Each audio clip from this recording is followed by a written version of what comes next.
Wolltest du zusammen frühstücken? Ja, lass uns gehen.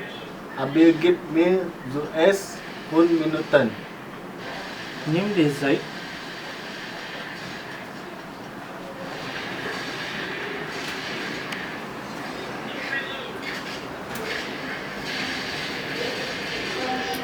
Lass uns gehen.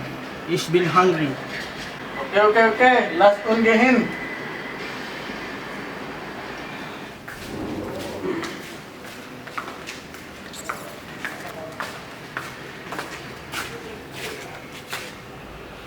Was denkst du über das Essen im Café? Ich denke, es ist wirklich gut. Übrigens, was so lange brauchst und sich fertig und machen? Es tut mir so leid, weil ich mein Tuch waschen muss. Das ist ihnen auch noch mehr.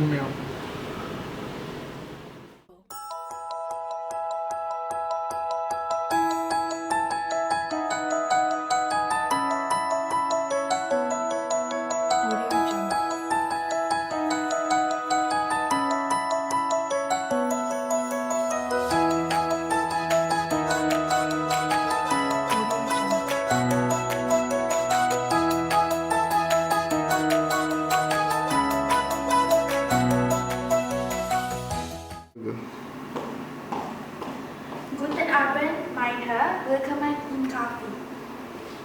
Hier ist das Menü.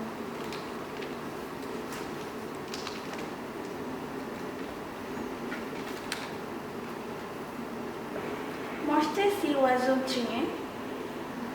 Ich werde Kaffee trinken. Sehr gut. Möchten Sie auch Liter Essen bestellen? Ja, ich nehme gebratenen Reis.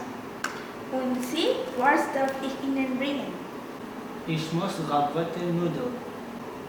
Komplett.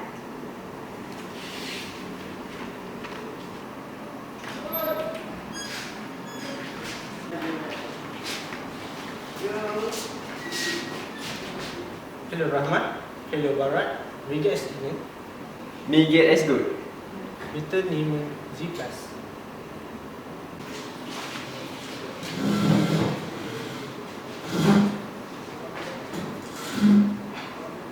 Francis, das ist mein Phone. Hallo, mein Name ist Rahmat. Wie heißen Sie? Hello Rahmat, mein Name ist Francis. Wie heißen Sie? Hallo Francis, mein Name ist Badet. Wie alt sind Sie? Ich bin 19 Jahre alt. Oh, wir sind auch 19 Jahre alt. Woher kommen Sie? Ich komme aus Sarawak. Und Sie? Ich komme aus Neuseeland. Woher kommen Sie? Ich komme aus Kedah. Und du? Ich komme aus Johor. Mein Hobby ist Basketball spielen. Was ist Ihr Hobby? Oh, mein Hobby ist Fußball spielen. Mein Hobby ist Volleyball spielen.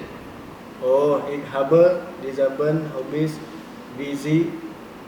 Ich spreche Tamilisch. Was sprechen Sie? Ich spreche Malay. Ich spreche Englisch. Ich spreche Arabisch. Hast du gegessen? Noch nicht. Ich werde den Kellner anrufen. Okay, danke.